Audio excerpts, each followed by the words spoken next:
You're actually pronouncing the first name really well because people are always asking, how do you say that? Yeah, like Tytti or whatever. and Tytti and everything. I have heard all the versions. Yeah. No doubt. We were working with this UK company previously, and they were all saying, okay, Tytti is calling. And I'm like, great, thanks. At least it's memorable. It is memorable, yeah. Hello everybody and welcome back to the Founder Podcast Series. This is a collaboration with the Ben Taylor Podcast, Yachting Ventures and Marine Industry News. Today we have the founder of Bluet Floating Solutions, Tytti Sirola. So welcome to the podcast, Tytti. Thank you Ben. Just before we dive in, I need to say thank you to Hill Robinson for providing the venue of today on board Motor Yacht Sheargold. Beautiful vessel from 1987.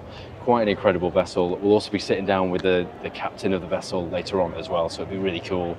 So thank you to them. Let's get on with the podcast. Gabby, I'll hand over to you. Hi Tytti, nice to see you. So the purpose of this podcast is really to dive into a bit more detail on the motivations as to why you started the business and the opportunity that you see and the experience and the journey that's taken you on. So do you want to tell us a little bit about how you came into this whole space and why you decided to start the business? I'll try the short version. There is a long version and it's a very long, but generally it's about coincidence actually. And I think coincidence is actually one of the best things, that they happen all the time. And when you take the benefit of those, that's when miracles happen. And this is actually started like a coincidence. There was that employer I was person who I was working with at the moment was in real estate development business and project management business, and then he met the owner of Marine Tech Group, main owner of Marine Tech Group, and they were discussing with each other because Marine Tech had been having the idea of how to evolve with the floating, special floating construction business, and then they started discussing with each other because they accidentally met, and then I was at the moment working as a project manager over there, and then sort of like jumped into my table, starting to see how we could start evolving and working and developing actually the special floating construction business. And I sort of like fell into it straight away. I just found it absolutely interesting compared to the traditional construction I was working with. I have a history in the real estate industry. I'm a real estate agent, and I've been changing business fields for quite many times during my history. I just felt it really like an own thing, and we started creating new strategy for the business and just thinking how to do it differently because they have been trying it for a while. So that's actually how it started. Then we just found a group of our team who we started thinking about, and then I asked my former friend, who is now my co-founder also, our chief engineer Kimmo. I asked that, would you want to join me starting this crazy thing? And that's what happened. The adventure, and that was 10 years ago. That was 10 years ago. We have a 10-year anniversary here this year. I've been doing them already over 15 years. So I sort of like started earlier with the previous company, Marine Tech Group, but Bluet is now 10 years old. Wow. Yeah. And tell me a bit about the opportunity that you see in the floating infrastructure space, specifically within marine and marina groups and the opportunity that presents for stakeholders in the space. Well, generally when we started the company and we started thinking like what is actually the problem we're solving, and it's really, really simple. It's a lack of land. That's like the really simple and especially, That's such a good way of putting it. Isn't it? I mean, it's really simple. It's 3 words, lack of land, and that's actually what we're trying to solve in already in the beginning. And marinas are actually a really good space because when you also think about that, because you usually have an already infrastructure, you have parking spaces, you have electricity, you have sewage, water, all that, and then you are extending to the water. But usually you don't have any space on land on that point because you have, look over here. I mean, where would you build any more facilities on the land side? Only way to extend is the waterfront and the water side. And some of the nicest real estate is right there. It's either just off the land, like that waterfront kind of region, like just in front of all the high-rise buildings, all the apartments and things. And that's exactly what you're saying, that you're sort of like you're doing lower construction so that you're not building high-rise to the waterfront, but like you said, that you have really nice luxury apartments and everything, and then you can look down to what's on. I mean, marinas are really beautiful. They're really nice view over here, but then when you extend, because also marinas are very traditional business, of course, also they're very traditional. I mean, everything is just how many berths you have, and that's where the income comes pretty much. But we think marinas so that how you can truly bring new services, new facilities, and how you're gonna different each others from the other marina. I mean, if you have a luxury beach club over there, or you would have a floating swimming pool, for example, or something like that, people will stay because people want more than just the electricity, the sewage pump, they want more than that. So if you bring the services over there, that's how you differentiate each other from other ones, and you get people to stay, and also not staying only in the marina, but also staying in the city. So that benefits the whole community, the whole area. And this is where you get to the destination, the resort type pitch, rather than just an isolated piece of real estate, an extra bit of land. Yeah, exactly. Into this, well, actually, it's just a nice place to be. Yeah. So tell us about, you mentioned a couple there, earlier there, but like some of the use cases for floating infrastructure within marinas. So floating swimming pools, beach clubs. Any others that kind of spring to mind? Basic utilities. I mean, like you said, that traditional. When this is a luxury marina, of course, over here, and you have a lot of extra amenities and services over here. But when you're talking about like smaller marinas, they only have the general infrastructural services. People come there, they just stop overnight, empty the tanks, and charge for the electricity. Maybe go on land to a restaurant. But if you truly, for example, these luxury boats, they have all the amenities over here, but not the smaller ones. Maybe you want to have, washing machine, you want to go to a shower, you want to go to a sauna, you want to truly spend some time so that you're not necessarily just spending on a boat, you're actually stepping out of the boat and doing something else also over there. And like I said, utility buildings can have, pretty much everything. Yeah. And even waste management systems. We can even create waste management systems so that you don't have like a lot of traffic taking care of the waste. So there was a big discussion the other day at the Mediterranean Super Yacht Forum about the facilities that crew and captains need as well. I mean, the context of it was a little bit around the refit, but also just if it's berthed for a long time in one destination, actually, okay, you've got the guest considerations, the owner considerations. Actually, it's also where a crew is going to live for 6 months or longer. And so a recreational area for them goes a long way. It influences the purchase decisions. It's worthwhile building. Exactly. And now it said accommodation, for example. Accommodation is really also one big thing. And they can also be temporary. I mean, and temporary events also can be created, and facilities can be created floating. If you, for example, looking at this event, for example, over here, we can bring a concert stage, floating concert stage, or these. Please do that next year. We'll try to do that. A party on the end of the pier. Yeah. But seriously, these are so you can, because the point is that when you do modular, because they're modular units, you can put them on container, and then you can just take it elsewhere. And if you have, think about like Formula. I mean, let's go to a totally different, not marina, but when we're on, and think about the amount of trucks and everything is transported with a Formula circus, for example. I mean, there's a lot of. And if you're doing this similar, you would do that on the marina side and the boating side. You can similarly shift it. You put in a container and it just moves by the sea to the next place. So it's really, really easy handle. Yeah. So who's the core market for you guys? Who do you really resonate with? What's the target client group? Good question. It's quite large actually, but generally we say that we talk about real estate and marina developers and also like marina operators, because our marina operators are, of course, there is a difference between developer and operator, of course, because they look at the Excel sheet differently. Someone's going to build it and say goodbye. Exactly. Another one's going to use it for a while. Yeah. Exactly, and maintain and everything like that. So that's exactly where you have to have answer to the different groups, because like I said, investors look at the sheet differently. Operator wants longer maintenance and like that. But they are both our groups, because investor, especially when you have a new development case, investor of course wants to see how long does it take, that it's bringing profit, if it's a profitable investment, and then operator, of course, it looks how much does it cost per month, because and how also the operational cost. So there is a big difference in that one. That's why it's really important also to create these kind of long-lasting solutions, which then are easily maintained. But generally, because there are different facilities, marina operators and marina developers is of course one. But then we talk about traditional real estate investors, because the housing side is of course a big thing. Housing is necessarily not maybe our target market. We more talk about, because hospitality, wellness is more of ours. So then we talk about restaurant operators, spa operators, wellness operators.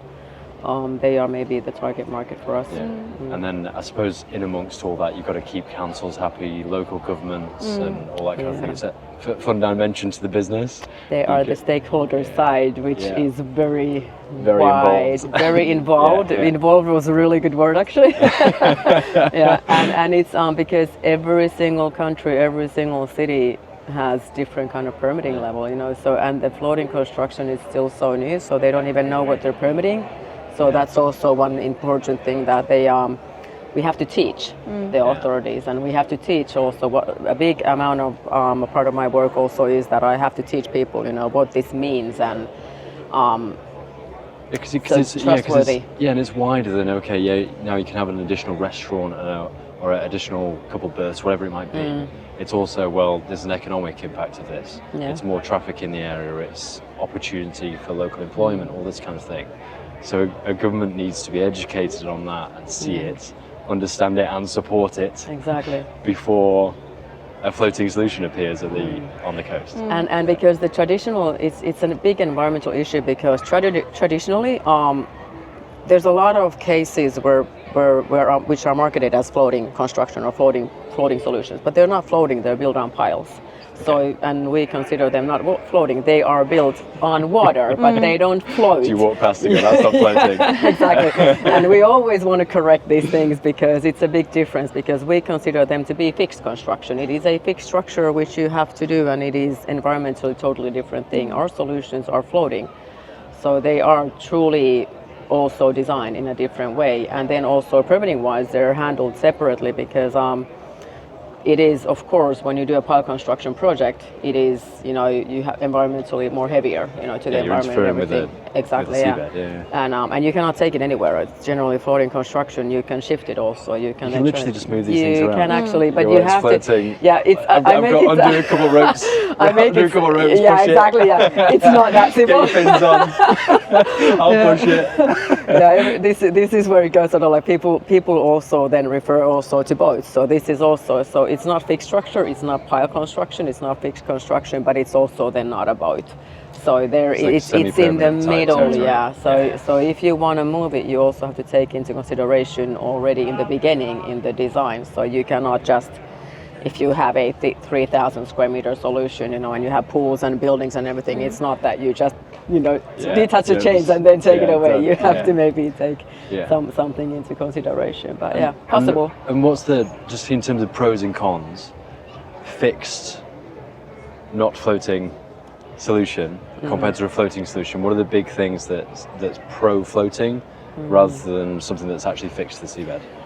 Well, there's a lot, but I would maybe go back a little. That was a good question, because saying that I don't think that you have to build floating just to build float, but just because it's a cool thing. So also there has to be a reason to do the floating construction. So generally we're not overriding traditional construction. I mean, it has a place. The land construction, land filling, pile construction, they all have their reason to be there, because every site is so different. And that's why where we actually go back, that you have to study the location very heavily in advance, and that's when you choose the method. So you're not choosing straight away that I'm doing piles, but you're also not choosing straight away that it's a concrete pontoon structure. So it's really about studying the location and then choosing the right structure. And then we come to the benefits, because it might be costs. Pile construction is really expensive. Land filling is really expensive. They're both also environmental, things that the benefit comes from environmental issues that you truly do floating. It doesn't, affect and need any big. Yeah, it's pretty wild. I think I was out in Florida and saw a big, I'm going to say a dredging vessel. I don't know if there's a better term for that, but literally just sucking up a load of sand, transporting it to where it needs to be, and then dumping it down. You kind of start to think about the seabed and go, what's actually happening there? Exactly. It's a bit not great. No, but this is the thing and that's why you have these environmental permits, and you really have to then also, this is like, it's a comparison thing. You have to compare that. Is it worthwhile and is it needed to do that? or would the floating construction be an option, and you could actually go into that one. So it is. We think it's like in any normal. When you think of land construction, you don't choose the method of construction without doing like knowing what's beneath. Or are you going to use also like piles, or do you need to build on just steel plate or something? I mean, you have to sort of like study. You do have to do a ground survey as well. We do a waterside survey, so that's why you choose. But what you're just saying, that it's really heavy, and if you have like doing that on a coral reef, no, you're not doing that on a coral reef. So there has to be solutions to take the environmental into consideration. And in terms of geographies, we're here in Palma International Boat Show. I know the Balearics. I'll say it eventually. I know the Balearics are an interesting region for you. Why is that so attractive for Bluet Floating Solutions? Look around you. I mean, see, Plenty of boats. is many nice boats, environment. many boats, many marinas, and you think about when we are up in the northern Europe and in the colder countries, the boating season is really short. I mean, it's like especially in Finland. Especially in Finland. I was up there a couple of months ago. I was like, how long is the season here? Because the sea is frozen over. Yeah. Wow. Yeah, you're not boating. Yeah, not for very long. But then, as soon as it's in season, everyone pushes it to those, from May to August, September, extended maybe over there. But everything happens in that really, really short season. Why this is interesting, because of course you have a season throughout the whole year. Of course it's not a high season, but you can do that throughout the year, and you can actually, so in every marina you have action, pretty much throughout the year. So and also on the islands, the coastline is so developed, already. Exactly. There's no space. They can't go, as you said, like limited by land. Exactly. So I definitely see an opportunity to create more of activations around the coastline here on the island. Yeah, for sure. Yeah, and islands, especially like you just said, that islands, especially because the land is even more limited over here on the islands. So then you have really many opportunities to do, and it's not just the marinas, but also then to the community, like hotels, housing. There is in Asia, when we go further around to Asia, the floating infrastructure is really a big thing over there. They're studying it heavily over there because the population amount is massive, and you have to somehow decide how you're gonna solve the problem. The lack of land. Lack of land again. There we go. So and in islands that is usually a problem over here, and it's sort of like really funny. I mean, you have, for example, over here, I mean, this is a really, really beautiful island, and you have beautiful, mountains and hills over there and everything. But for some reason, people want to come here to the waterfront. They don't really. It's the same in Finland. We are in a big country, a land not as population, but we're a long country. People don't. Everyone is saying over there in Finland as well that why do you do floating? Because there is so much empty space. Well, people are not moving to the middle of Finland, to the woods. They want to come to the urban areas, urban waterfronts where people are, and that's why we think about this extension. Yeah, and in terms of the future of floating solutions, what kind of materials, technologies are enabling new opportunities in building these?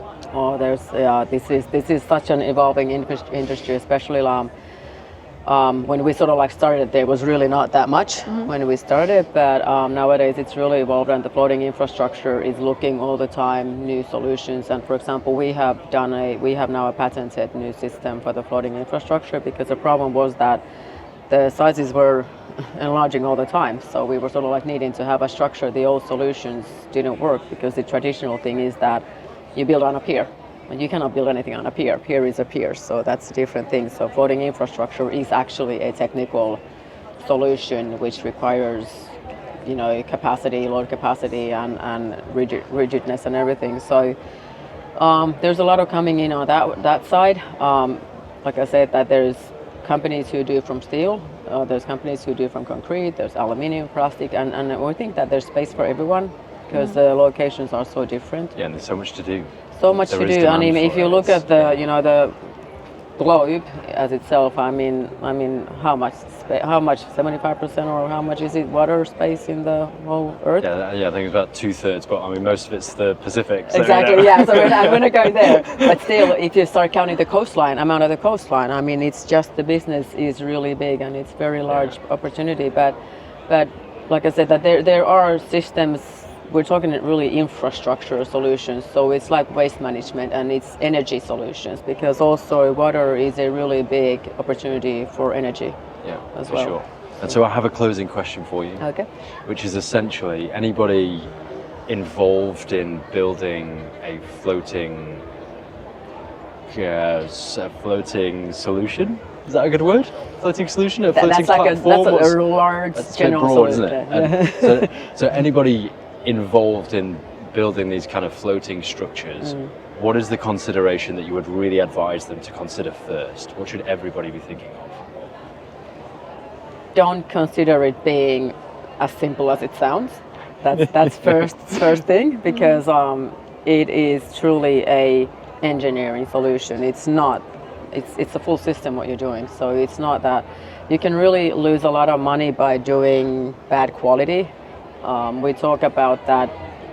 Sort of like we talk about that. Don't save with the infrastructure, because it's like when you build on land. It's a similar thing. You want the foundation to be well made, because then you have a stable building. You have some robustness, you have some longevity. Don't build these for 5 years, make them still there in 20 years. Exactly. So it's the same, especially on floating. I mean, I always say that we are not allowed to have a single project to sink, because if it sinks, we're out of business. So that's sort of like, and that's why we designed these unsinkable solutions. And it's really important that that's somewhere you don't want to save. Unsinkable solutions. Is that your tagline? No, but that is actually that's a good one. Yeah, Unsinkable solutions. I like that. Yeah. So don't save on that one, because it's about quality. It's about trustworthy. It's about, people don't want to be seasick, whether it's about conformity. It's like I said, it's a full solution, and you just have to take everything into consideration. Water is a moving element. When you're on a boat, people sort of like allow the movement. You sort of like, but if you're having a floating restaurant or you're having a floating home, I don't think lots of broken glasses, maybe. Yeah, so it's sort of like it's a different unit, and do it properly, really, and choose the right partner for that, because when doing it properly, you're gonna have a long-lasting solution which everyone's gonna enjoy, and most of all, it's gonna bring profit, and long-lasting benefits. Super. Tytti, thanks for coming on the podcast. Thank you. Pleasure having you. Thank you so much. Thank you. Thank you. It was a pleasure. Everybody, if you enjoyed content like this, make sure you're following here to see plenty more of it. This has been part of the Founder podcast series, a collaboration between the Ben Taylor podcast, Yachting Ventures, and Marine Industry News. Thank you again to Hill Robinson for providing a spectacular venue on board motor yacht Sheargold during the Palma International Boat Show. All being well, we'll see you again